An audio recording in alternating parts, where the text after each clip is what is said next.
एक म्हणे 90 वर्षाचा म्हातारा आहे आणि 85 वर्षाची म्हातारी. आता गृहस्थाश्रम म्हटलं की भांड्याला भांडं लागते म्हणतात बुवा. लागलं भांड्याला भांडं. म्हातारं खवळलं महाराज.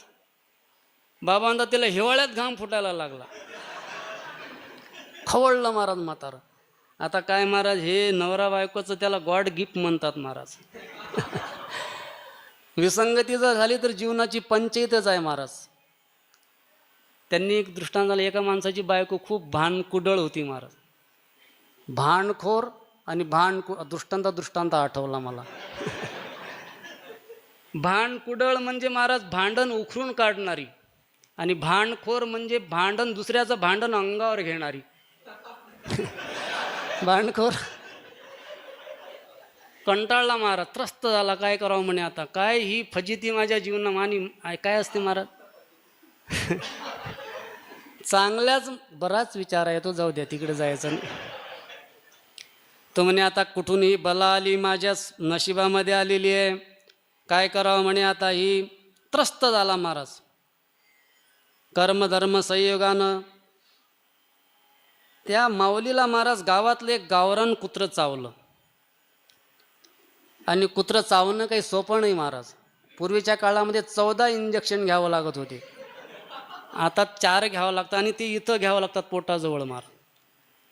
तिच्यावर बरेच उपचार केले महाराज, पण बायको काही वाचली नाही. त्याला एवढा आनंद झाला महाराज, दुःख नाही झालं.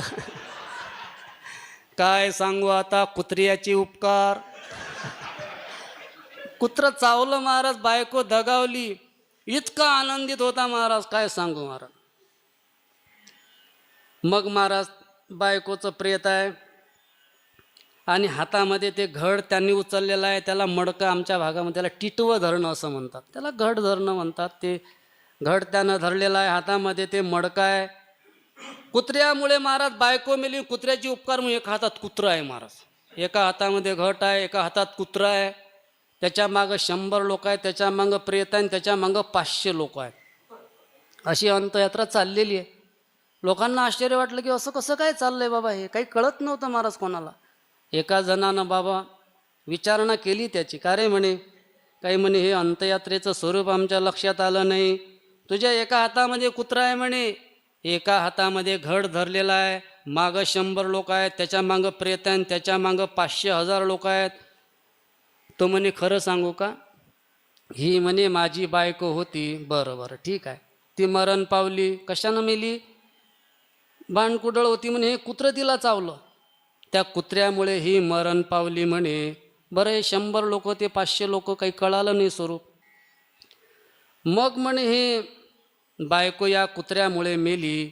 कुत्र्याचे उपकार म्हणून एका हातामध्ये कुत्रं धरलं. तो म्हणे या कुत्र्यामुळे तुमची बायको मरण पावली?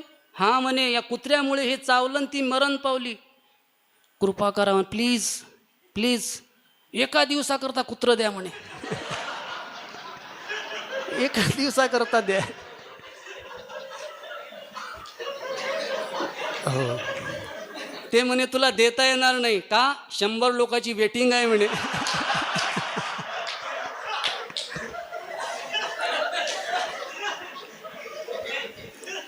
जाऊ दे. हा दृष्टांत व्हायरल झाला महाराज, आणि एका मोठ्या महाराजांनी बरेच लोकांचे फोन आले, महाराज कुत्रं द्या कुत्रं द्या. एका महाराजांचा फोन आला, मोठे महाराज आहेत आमचे गुरुजी. ते म्हणे महाराज तुमच्याकडे कुत्रा आहे म्हणतात, तुम्ही आपलेच माणसं असल्यामुळे वेटिंगवर राहण्याचं काम नाही. मी म्हटलं आहे कुत्रा बाबा, पण तुमचा आदर्श गृहस्थ आश्रम आहे.